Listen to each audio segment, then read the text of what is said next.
What if you've already crossed paths with the person God has for you and you didn't even know it? And I know that might sound crazy, but here's what God has been showing me lately. It's that He doesn't introduce you to the person the way the movies do. There's no dramatic music, there's no slow motion moment where your eyes meet across the room. God works through something way more subtle: divine timing, unexpected encounters that look completely ordinary to the surface, but are actually orchestrated by God. And if you've been asking God where, when, how, I believe that this message is for you, because what I'm about to share could potentially shift how you see your waiting season. But before we get into the three ways, let me be honest about something. Having a God-ordained partner doesn't mean having a perfect relationship. I don't care how picture perfect it looks on Instagram. I don't care how much chemistry they seem to have. Every relationship has their own struggles. Every marriage has moments where you wonder if you might have made the right choice. But the difference is, a God-ordained relationship may face attacks, but it won't fall apart under pressure. A relationship that was never meant to be, it'll collapse the moment real difficulty touches it. So let's get into the three ways.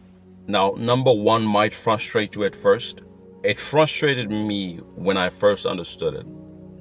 But stay with me, because this is foundational. Before God introduces you to your person, He has to prepare you for them. Think about this with me. In Genesis 2, God created Adam, but before Eve ever entered the picture, Adam had something. He had purpose. He had an assignment. He walked with God in the garden. He was naming animals. He was tending to the ground, living in relationship with God. And here's what I love about this. God said, it's not good for man to be alone. He was alone, yes, but Adam was not lonely. He was fulfilled by God. So when God brought Eve to him, Adam didn't need her to complete him. She was a complement to what God had already established. Now, this is where many of us seem to miss it. We enter into relationships looking for completion instead of allowing God to complete us first. But a God-ordained relationship or a God-ordained partner isn't someone who fills an emptiness in you. There's someone who aligns with the fullness God has already established. Now, I know that that might be hard because sometimes the preparation season feels like a delay. It feels like God's withholding something good from you. But He's not withholding the good things from you. He's preparing you for the good things so that they may last and you may know how to steward it. He's healing old wounds so that they don't corrupt a new blessing. He's deepening your relationship with Him so you don't put expectations on a human that only God can fulfill. And the good news is the waiting season is not a wasted season. I say this every time. Every lesson, every trial, every moment of preparation, it is shaping you into someone who can actually steward the love that God has for you. Now, point two goes against how we think meeting the one is supposed to happen. I'd like to take you to the book of Ruth.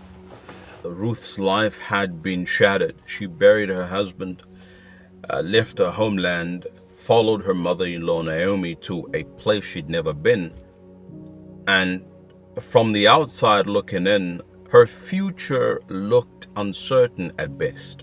But what happens is that in Ruth 2 verse 3, it says, as it turned out, she found herself working in the field belonging to Boaz. As it turned out. I love that phrase. Because from Ruth's perspective, she was just trying to survive. She was gleaning wheat in some random field. But that field was not random. God had been directing her steps the entire time. She was not sitting around waiting for Boaz to show up. She was in motion. She was working. She was being faithful in what was in front of her. And what God has been showing me about this is that we expect to meet our divine person, our divine partner, through calculated planning, through dating apps, through our own efforts. And maybe He does use those things sometimes. But God is not bound by human strategies.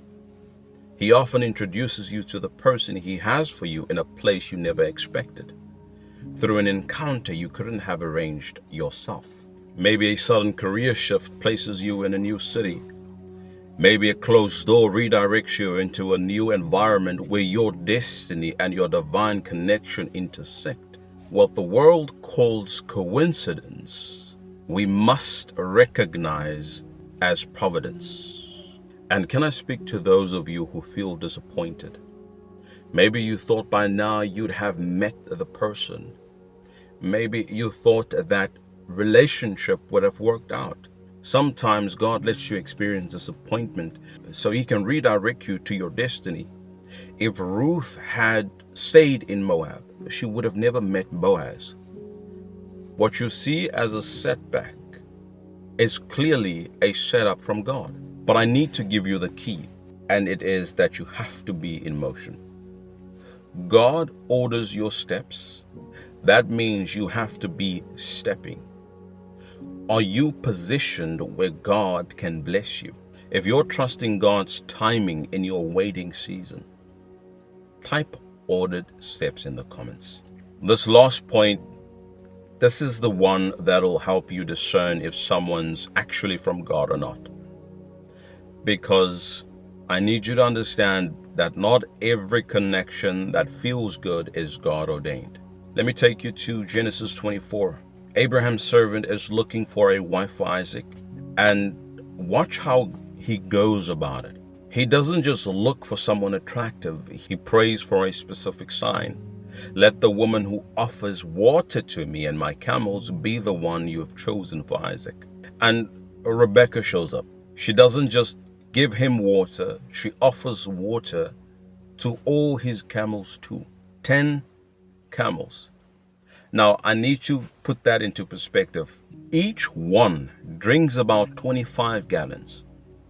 That's 250 gallons of water she's carrying. She was not just beautiful, but she had character. That's servant leadership. That's someone whose faith is evident in their actions. A God-ordained relationship isn't just about chemistry, it's about purpose alignment and spiritual elevation. One of the clearest signs that someone is from God is this: they will pull you closer to God, not away from God. Too many people are looking for relationships that satisfy their emotions, but in reality, they're starving their spirits. But I believe that a true God-ordained partner isn't just someone you can laugh with. It's actually someone that you can pray with. There's someone who challenges you to grow. And it is someone who makes you better. I always refer to them, and it is Priscilla and Aquila in Acts 18. Now, they weren't just a husband and wife. They were partners in ministry. They served God together. They taught the word together. And my belief is that that's what a kingdom couple looks like. Now, I'm not saying that the person that you should be waiting on should be someone who serves in ministry as a pastor or as someone who serves a leadership role. But I believe that that person makes it their goal to please God in every way they can. And so with that, I would like to ask you something. If you're in a relationship right now, or you're considering one, does that relationship pull you toward God, or does it pull you away from God? If you have to compromise your faith to keep them, if you have to silence your convictions to satisfy them, if you feel more distant from God than before, then in my humble opinion, that's not a divine connection. that is a distraction. Now, the Word of God tells us that God is not the author of confusion. 1 Corinthians 14 verse 33. A true God-ordained connection brings peace. It may not be perfect, but it will always be purposeful. You must have the conviction that I will not settle for a counterfeit when God has a covenant for me. So here's what we have covered today. Number one, God prepares you before He introduces you. I believe that the waiting is working. Number two, your paths cross in unexpected ways, but you have to stay in motion and you have to stay faithful. Number three, your God-ordained partner strengthens your faith. If it doesn't draw you toward God, it's not from God. Now, the right relationship at the wrong time is still the wrong relationship. But when God's timing arrives, there'll be no striving, no forcing, just divine alignment. Now, if this video blessed you, hit that like button and subscribe so that we can keep growing together. God bless you. I'll see you in the next one.